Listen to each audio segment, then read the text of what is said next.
welcome to Satsang. Namaste.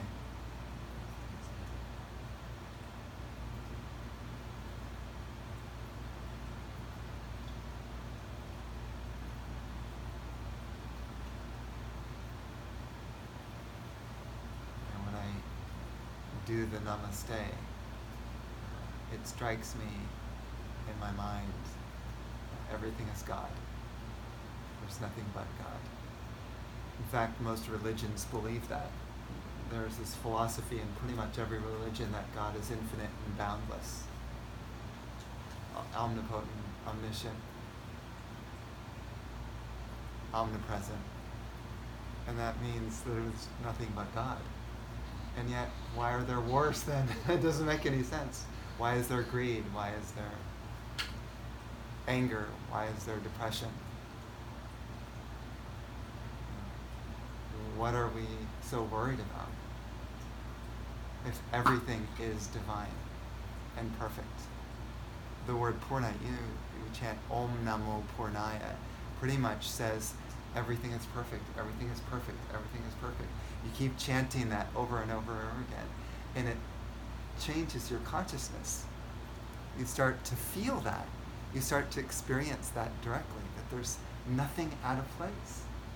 It's all as it should be, just right.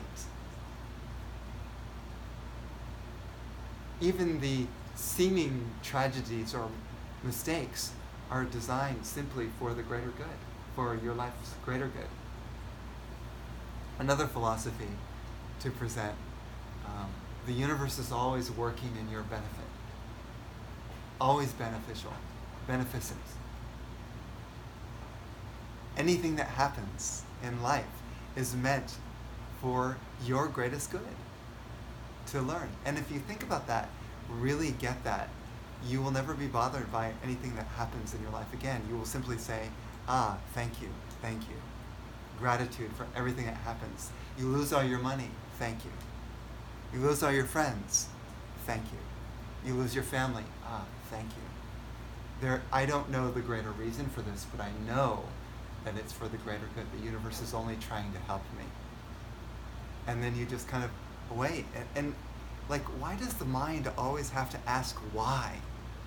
Did you notice that most of our life is about thinking about why is this happening, or why is this person acting this way? We're always trying to figure things out. Our whole life is spent like that. So you've got this like crazy wind-up mind. It's constantly going. We're exhausted by the end of the day, and we have to sleep 8 hours in order to rest because the mind was thinking. That's the reason why we sleep. We're exhausted with thinking all day. It's too much. So, a saint, an enlightened being, has come to the point where their mind is still, free, no longer bound by ego and emotional reactions. Totally free. So then you can act sort of spontaneously and loving and joyously all the time, and you're not confined by doubts and worries. Should I do this or should I do that? There's nothing like that.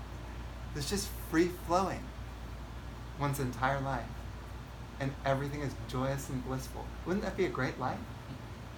That's why we come to these gatherings, because the energy purifies your being.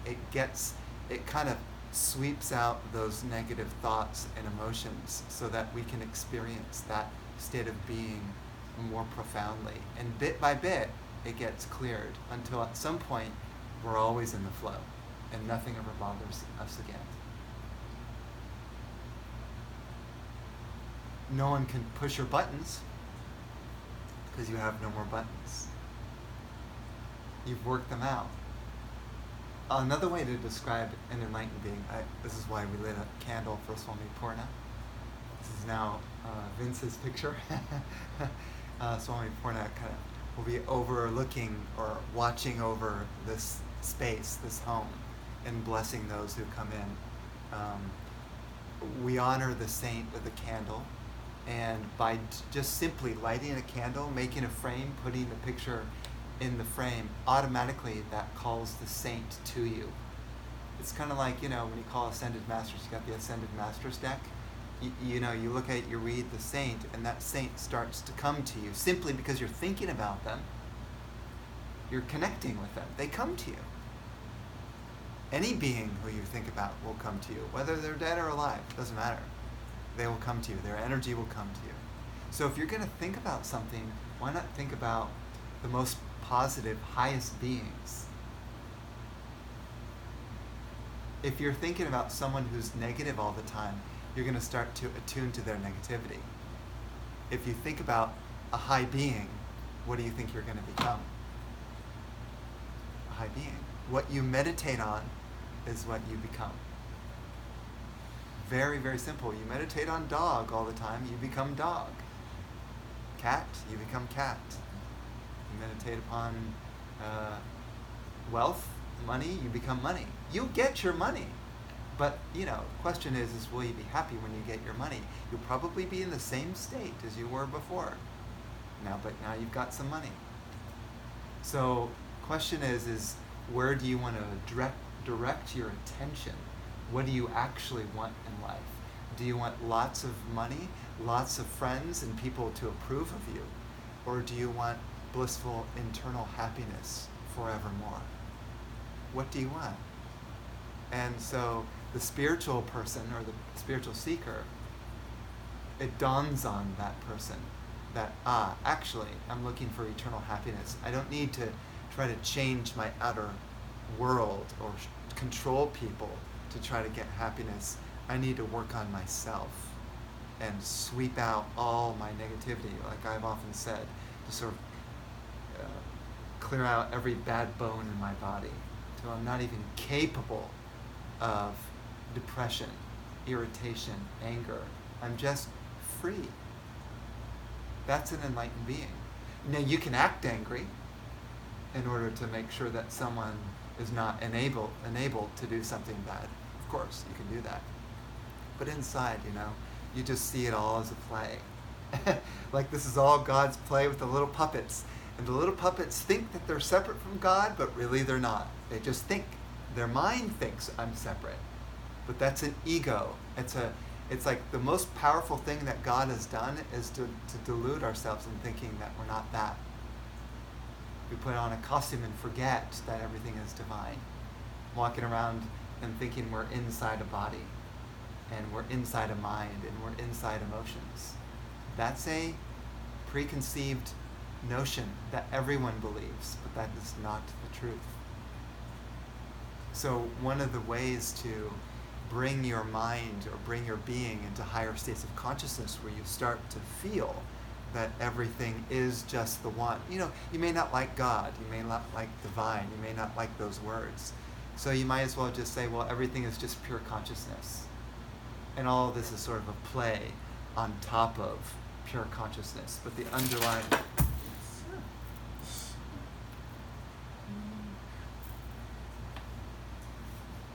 Let's drop it. Good boy. Stay. Is that okay, Vince? Yeah.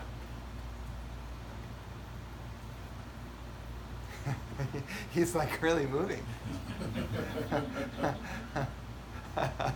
I wouldn't be surprised if he starts dancing next.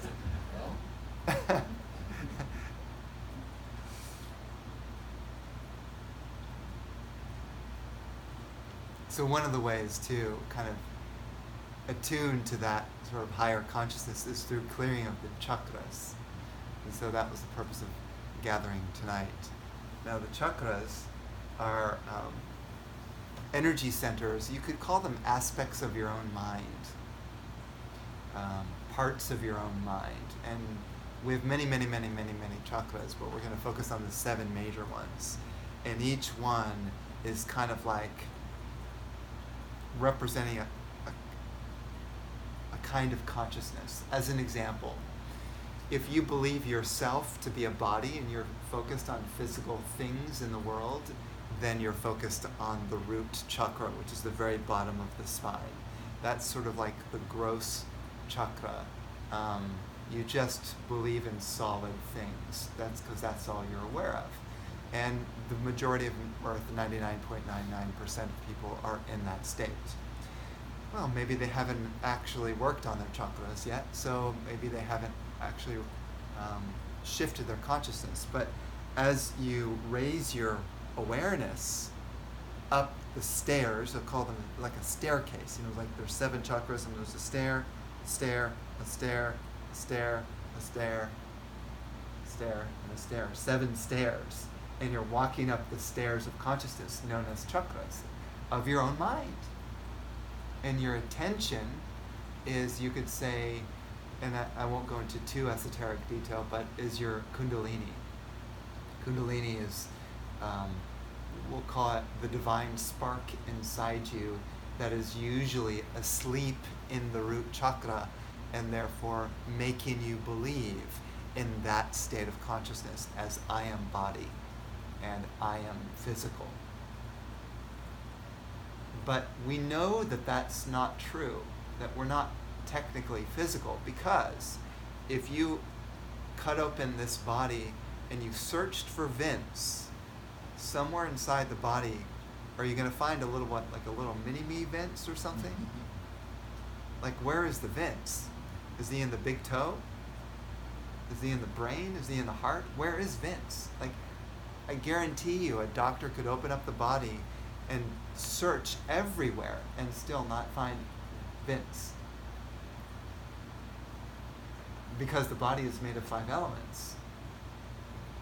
So if this is just 5 elements, then that's actually not you. This is interesting. We think that we're the body. We're so convinced because we're picking it up. We're sensing it. But just because you sense a body doesn't mean that the body is you. That's the first thing. As your kundalini, or your attention, rises up into the sacral chakra, which is kind of more the genital area, that's more of a creative center, and also a center of a lot of fears and desires. So if you have a lot of fear and a lot of desire for things, that those energies get stuck in that particular energy center called the sacral chakra. And when you start to clear out your desires and your fears, that chakra becomes illuminated, and then the creativity starts to arise. Creativity just means, you have creative realizations, like you start to paint and draw, and you start to compose music, and your mind opens up to sort of this creative force. Right? That's your creativity. You can actually develop that by clearing out that chakra. Then the kundalini attention may start to rise. By the way, as the kundalini is rising up the spine, that energy, you as a being start to feel more and more expanded beyond the body. So imagine you start the root, just this, and the sacral is a little bit more kind of like emotional, like, oh, I must be like kind of more emotions and energies of emotion. And then you get into the navel and you start to feel more like it's sort of more like air a little bit. You get into the heart and you start to feel kind of more widened. Like you start to get bigger and bigger and bigger as your consciousness rises up the spine. And that's the idea, is your identification changes. So you're no longer feeling yourself inside here. You start to feel yourself out here. Big, energetic. You see the difference? That way, if someone's hurting the body, they're not hurting you. That's why a person who raises their consciousness is not so scared about having the body hurt, because they don't even identify with the body as me. The body may hurt, but it's not even me. It's not even what I feel myself to be. So your identification changes. That's the key. If you think you're here and you think you're the emotions, then if someone attacks you emotionally, you get hurt because you think you're the emotions. So it really is a matter of who am I and what am I identifying with. It's a key aspect as the Kundalini rises into this navel chakra. This is your sense of control. So a person who likes to control a lot, control other people, control circumstances, I got to make this happen, they're tight around this area. You can call them more of a control freak. Everyone's got problems in this area, by the way. It's not just one person or this person or that person. Everyone does to some degree. But people who are really, really tight there, who want to control everything, they've got a lot of work to do in this chakra. You can imagine as they clear it out, they're like, okay, I'll kind of go with the flow. I don't need to control this right now. It's no big deal. Let them get their way. Why do I need to get my way all the time? It's no big deal. You know, you kind of expand your comfort zone. You don't have to make your environment exactly the way you want it. You're more comfortable with more circumstances and more people, not trying to make things go my way. Because, you know, if you're like that, you're going to be suffering a lot in life because you're going to keep running against walls. Because life's not going to give you what you want, exactly what you want. It's going to, you know, the people are going to say, no, I don't want that. What if you've got roommates? How's it going to work if you got roommates and you say, I want it my way? You think those roommates are going to like you for long? Probably not. They're going to kick you out, right? So once you become more flexible, less controlling, your roommates will like you more. You know? You're more open, flexible, willing to go with the flow. And then as the Kundalini rises into your heart chakra, you start to, well, let's put it this way. This area, if it's clogged, if there's a lot of problems in this chakra, then you probably experience betrayal in your life. Someone really hurt you deeply, or something tragic happened which you felt a lot of sorrow. A lot of those energies come in the heart chakra. So that kind of person may have trouble opening to someone else in love just because they've been hurt before. And they remember the hurt, and that hurt gets stored here. Once you start to release your hurt in the heart chakra, your sorrow, then you begin to open to love. You become lovable. You become a big teddy bear. So that's the heart chakra. You become a humanitarian. You start to see everyone is more sweet, more innocent. You know, a lot of people tend to talk about, oh God, there's a lot of troubles in the world. So people are so low vibration. Oh, I don't like these people, I like these people. You're closing down your heart every time you type that into Facebook. You know, this person's bad, this person's negative, this person's that. You start to see the world as that through this filter of negativity. And you can, trust me, you can get on a roll and have lots of criticisms about the world and people. And you could spend your whole life. But every time you think that way, you're separating yourself from God.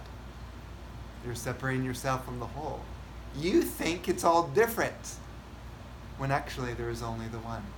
The heart realizes that everything is the heart of God. So there's so much love and lovability in the world. You know, whether it's the president, the vice president, the prime minister, they're all lovable. It's all sweet. It's all, you know, and that's going to be hard to swallow for most people. Well, the president of the United States is simply a test to see how much love you have in your heart. If you shut down the president, you've still got a lot of work to do. You know, and if you can't do that, then you can maybe think, maybe this person has gone through a lot of heartache, heart trouble, and just a lot of difficulties in their family and their life and circumstances, and you start to have compassion for them. So if you can't touch into this place, then try to develop compassion and know that everything that is inside the President of the United States is expressing is also in you.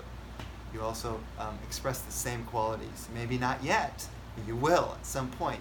You have the same karmas as those people who you see as negative on the outside. So by casting a stone at someone who you think is lower than you, it's like you're casting a stone at your own self. It's interesting. Then it's like more about self-responsibility instead of criticizing the outside world. It's like, oh, I see negativity in that person. Let me look inside me and see where that is inside me. And once I clear that, now I'm no longer seeing the world from a negative light. I see everything as love. No exception. The scorpion, the porcupine, the skunk, all of them lovable. Now you may not want to go up and hug them, but you just feel the love beaming out of them because your heart chakra is open. This is a key chakra. This will change everything for you in terms of your relationships and your just well-being in the world. You will see things in a much lighter way and beautiful way, sweet way. Everything will seem sweet to you and sparkling. And maybe funny too. Humorous. A humorous play. God's play happening before my very eyes. How sweet is that? You watch, and everything that happened to you in the past, see, when you open the heart chakra, everything that happened to you in the past is kind of like cute. Not like this heavy burden of the past. Oh, I did this. Oh, I did this. Oh, this person did this and this. I'm so weighed down by the world. Now you look back at your past and everything has been transformed into love and bliss. And it's all sweet. Can you imagine? That's the power of clearing out the heart chakra. Like knowing this, why wouldn't everyone want to work on that? It just makes so much sense.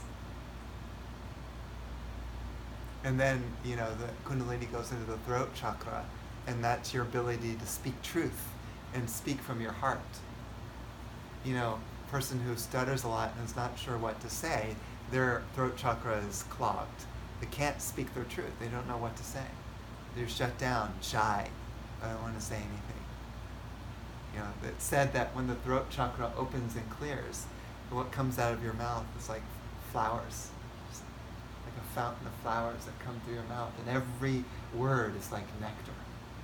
People hear your voice and they just feel that energy and presence, love and joy coming through your voice. And then as the Kundalini rises into the third eye, that's your intuition. Now if it's closed, then you don't know what to do. You're always debating, should I do this, should I do that? Oh, I'm not sure. You're always kind of unsure about yourself. When this chakra opens, you just know what to do. You don't have to think about it, or analyze, or use logic to figure if I do this, then this. That's not how intuition works. Intuition knows, and it may even go against your sort of egoic mind that says, oh, but I thought it was this way. No, this may say the opposite of what your ego thinks you should be doing. Right? So it's an interesting kind of like openness to, I just know what to do and where to go and who to talk to, where to see, what job to get, what person to meet. You just know. Intuition. And then finally, the Kundalini rises into the crown chakra, and that is your realization of God. In other words, you realize that it's all me. There's only one being here. And maybe the mind and the senses seem to think that there's something outside of me or some outside world and I'm here. That is incorrect. When your consciousness rises here, you do not feel that anymore. You're not inside the body and you're not even out there. You are just everywhere. There's nothing but you. You don't feel yourself as a limited being on a planet somewhere floating in space. There's no more you here. I am everywhere. I am that I am. I mean, that was why that's written in the Bible. It's trying to give a sense of really there is only one. And this seeming play that's occurring is just sort of this game. Or some people might say an illusion. Like if you're driving down a hot road and you see these puddles in the middle of the road, and you think, oh, there's some puddles in the road, and then when you get closer you find out that they're not even there. What are they then? What if the same thing is occurring now, where this is all the same sort of mirage or illusion? Consider it. Even scientists have looked into all the way to the core of an atom, right? And found out pretty much there's only space there. There's actually really nothing there. And if there's nothing there, then is there anything here? Or is this a construct of the mind and everything else as a construct of the mind? Just like a movie in a movie theater where the light is dancing on the screen and we think it's real when all it is dancing light. There's still only one screen of consciousness. So I'm trying to put it into metaphors just to give you a sense of like the possibilities of realizing this consciousness. Every religion ultimately came from the mystical path, which was trying to raise the consciousness up from physical consciousness into God consciousness. Every single religion is searching for that. Every single spiritual tradition starts out with a mystical tradition that has no dogma, no rules. It's just pure being. It begins with a mystical teacher like Buddha or Christ or Ram or Krishna. It begins with those, and it gets corrupted by egos who translate the teachings. The originator is pure consciousness, pure love. No quote-unquote rules. And in that consciousness, of course you're always going to do the right thing. You don't need laws or rules to make people do the right thing. You don't need a constitution or this or that. You don't need anything. They'll say you don't need nothing. You're always going to be in the flow, doing the right thing. It's like now, if you're in this state of everything is me, then you're like a cell in the body of God, and you're in harmonization with the universe. The ego is kind of like this rebellious cell that's kind of going against the will of the universe. I want it my way, and I know, because I'm smart. God, but I know. That's ego. So our whole path is to sort of clear away all the energies around the ego and the ego itself, because normally it's so condensed in a belief of a self. And it's like, whoa, okay, let's unravel and sort of let go and relax, and suddenly space. And you're just space. Someone attacks you, you're good. Someone flirts with you or what's the word, like tries to lift you up, you're good. Someone tries to insult you, attack you, give you something, not give you something, burn your house down, build you a house, you're always space. You win, you lose. It's all the same. It's all blissful. You're no longer subject to the ups and downs of life, right? This is our suffering. We get rocked by life, right? We get rocked. One incident, someone crashes our car, and we're just shaken for the next year of the trauma of that. We break up with someone who's close to us, and we're traumatized for years, right?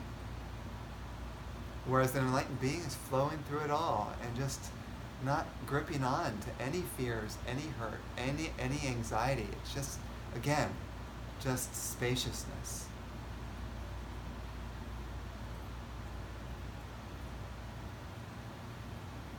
And then the enlightened being, when the body dies,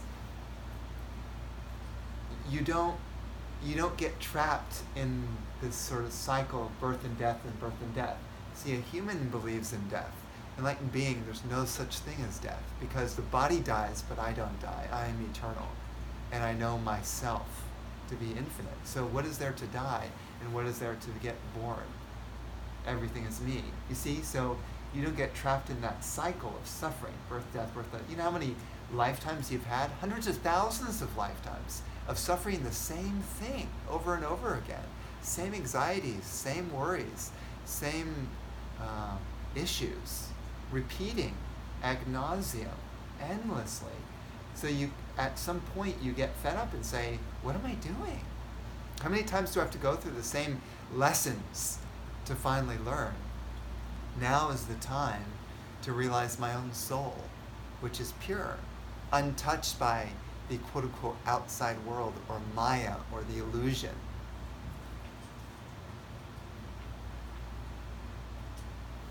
So, Spirituality 101. Every kid should be taught that, should be given that class at the very beginning, where they understand, not this body, because the parent immediately says, oh, you're this body. You got to worry about life, and you got to make something of yourself, achieve the American dream. It's like, no, just be. Everything will come unto you when you're just being. They say, seek ye first the kingdom of God, and all shall be given unto you. This is so true, truer than you know. And yet, the whole earth is chasing after material things and power things and sex, drugs, and rock and roll. Everyone is after that. What about time to go within? Seek yourself.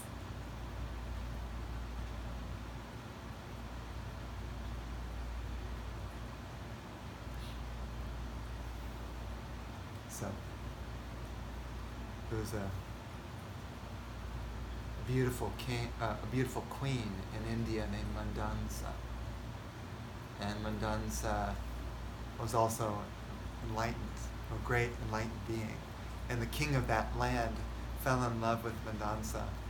And he went up to her and said, I have to have you. I want to be with you. I'm in love with you. Please be my queen. And Mandansa, she being enlightened, didn't really want anything. She didn't need anything, didn't want anything.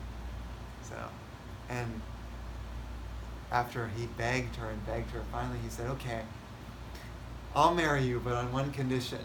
He says, what's that? Anything you want. And she said, well, when the children are born, I want to be in charge of them. And he said, so be it. So be it. And so, when the first child was born, in that marriage, she sang to the child, Sudosmi, Budosmi, Niranjanosmi, Samsar Maya Parivarjosmi, Samsara Sapna Tajamohinidram, Sudosmi, Budosmi, Niranjanosmi. Wake up, my child. Wake up out of this illusion. Realize your true self. You are illumined. You're enlightened. You're free. Wake up. Realize your true self. And every single day she sang this song to the child. By the way, this is designed to awaken your kundalini and activate your chakras. Just a side note. This particular mantra is extraordinarily powerful and can clear away so much. So you can imagine her singing it to a child. How open is that child to receive the grace that's pouring in every single day? This child became illumined, became enlightened, was free. That is the service of a true mother. Save the child from endless suffering, lifetime after lifetime. Can you imagine? What a gift to give. Sudosmi, Budosmi, Niranjanosmi, Samsara Maya Parivarjatosmi, Samsara Sapna Tajamohinidram, Sudosmi, Budosmi, Niranjanosmi.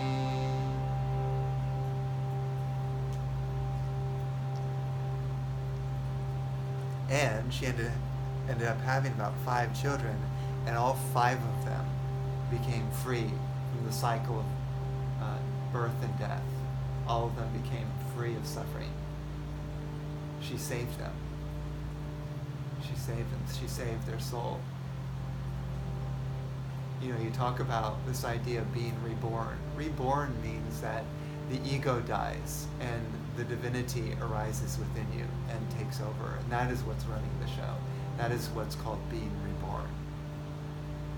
And if you can expose a young child before they get such a constructed ego, sort of in a box, put into a box, that child is so open, ready to receive, like a sponge.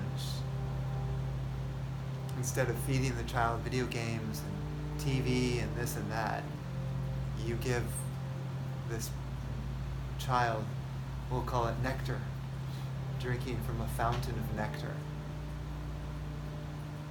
Call it the fountain of eternal youth. But in this case, eternal youth means eternal peace, your own soul. That's the mantra. Sudosmi, Budosmi, Niranjanosmi, Samsamaya, Parivarjitosmi, Samsara Sapna, Tajamohinidram, Sudosmi, Budosi, Niranjanosmi.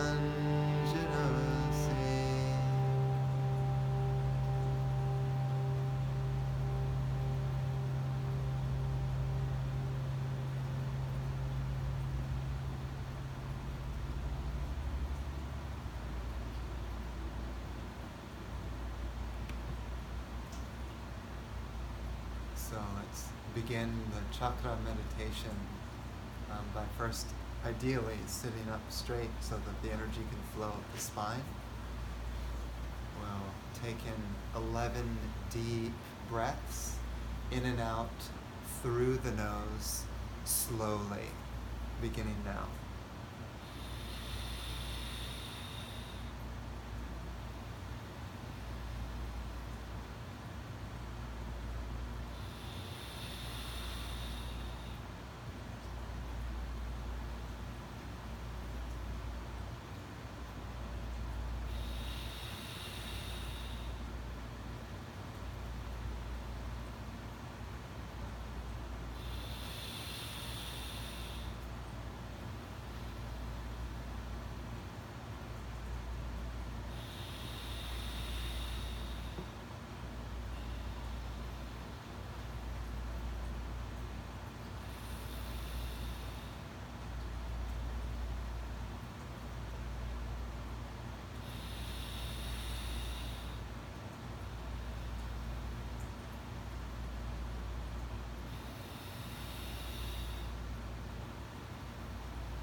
After 11 deep breaths, we relax and just notice the effect on our mind.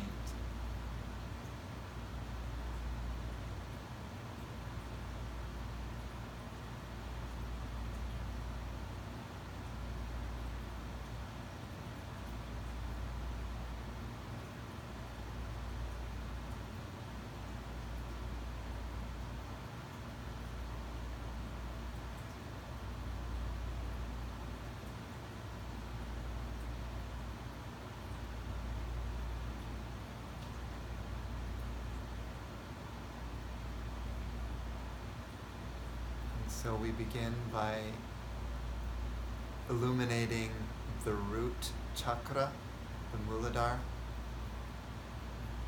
and the Bij mantra, or the sound, to awaken and clear that chakra